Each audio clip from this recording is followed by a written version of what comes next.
Assalamualaikum warahmatullahi wabarakatuh. Para pecinta sepak bola, timnas Indonesia, timnas senior, para fans, para supporter, para penonton sepak bola, semuanya yang ada di Indonesia, baik itu dari Sabang hingga Merauke, dan semuanya warga negara Republik Indonesia yang mencintai timnas Indonesia. Sebelum kita masuk pada pembahasan tema yang cukup menarik, pada hari ini kita juga ingin menyampaikan buat Anda agar bisa memberikan klik dan subscribe kepada kita semuanya, kepada saya, agar kita bisa memberikan selalu informasi-informasi penting dan Anda bisa menerimanya dengan baik.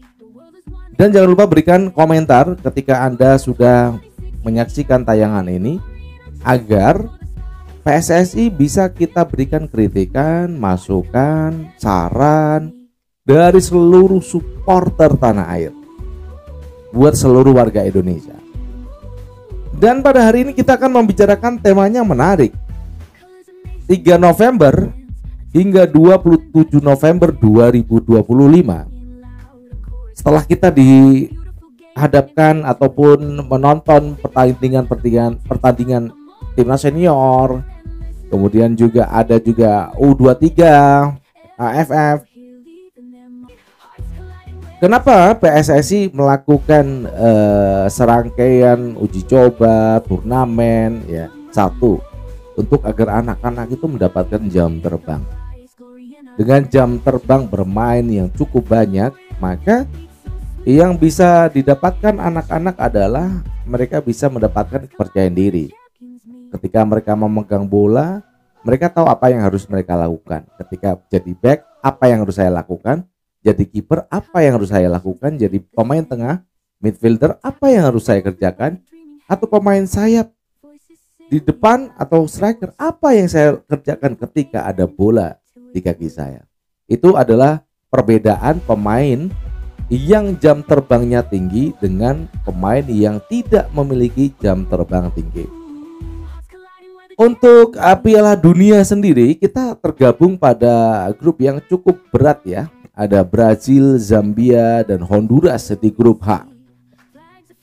Ada Honduras, Brazil. Ini berbahaya nih ya, dua negara ini. Honduras ya nggak terlalu berbahaya juga kalau kita prediksi, tapi Brazilnya ini yang mematikan. Mereka aja dalam 1 tahun itu melakukan pertandingan hingga 70 kali pertandingan, masih di bawah 17 tahun. Sedangkan kita anak-anak untuk mengejar rekor yang sudah dilakukan oleh timnas U17 Brasil, yaitu Piala Kemerdekaan, nanti uji coba lagi apa gitu ya. Itu usaha yang dilakukan PSSI untuk meningkatkan jam terbang, jam bermain untuk anak-anak, agar juga kesempatan ini bisa, tentu saja anak-anak bisa bersiap dengan lebih percaya diri, lebih kompetitif, karena mereka sudah terbiasa dengan jam terbang yang sudah mereka kerjakan. PSSI bertanggung jawab atas itu untuk mengagendakan turnamen atau uji coba dengan negara-negara yang lain ya, baik itu yang ada di Amerika Latin atau Eropa atau juga Afrika, boleh itu dilakukan uji coba.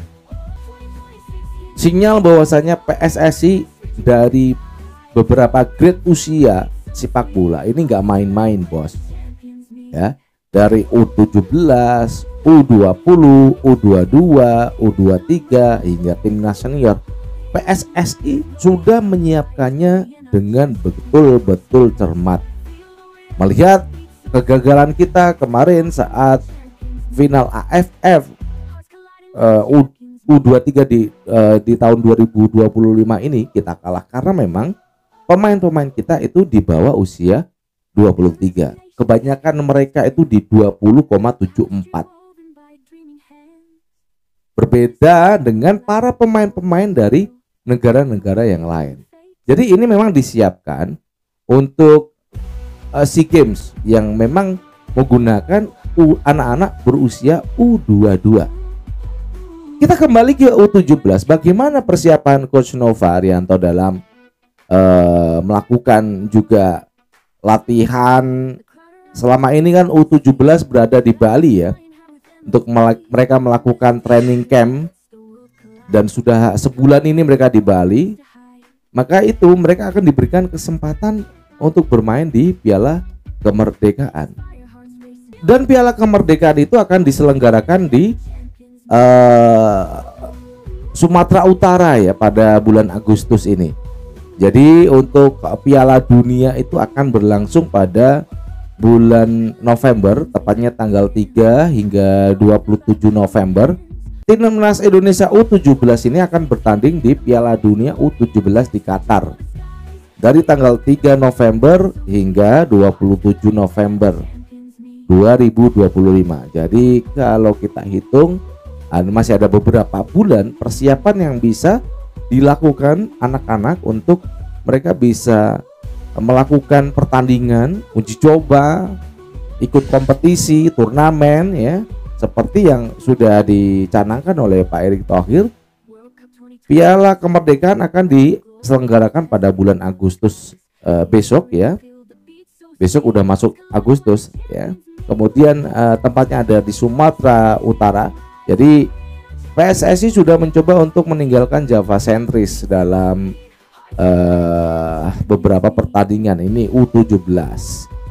Mereka alihkan ke Sumatera Utara agar orang-orang Sumatera, orang-orang Kalimantan, orang-orang Sulawesi, Papua juga sama-sama bisa ikut serta dalam menonton. Kalau Papua mungkin kejauhan ya, lewat televisi saja.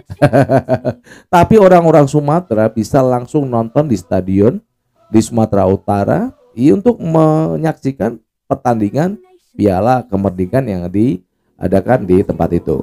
Dan tentu saja persiapan ini bukan persiapan yang hanya sekedar persiapan. Ini memang menggenjot jam terbang anak-anak untuk menghadapi Brasil ya. Mereka sudah punya jam terbang dalam 1 tahun itu sudah tinggi sekali. Ini baru anak-anak di U17 ya, belum yang U20 atau U18, U20, U22, U23. Aduh, pokoknya Brasil memang juara dalam mereka membina anak-anak itu dari yang paling terkecil. U12 pun sudah keren Brasil ini ya. Jadi mudah-mudahan persiapan timnas U17 lewat PSSI Coach Nova Arianto bisa dilakukan dengan benar-benar cermat ya, agar tidak terjadi kesalahan-kesalahan ketika seperti saat kemarin U23 AFF ya. Banyak kesalahan di lini tengah, itu jangan sampai terjadi lagi ya. Kita harus persiapkan lini tengah harus kuat. Yang bisa menguasai lini tengah, dia akan mengontrol permainan, dia akan mengatur permainan.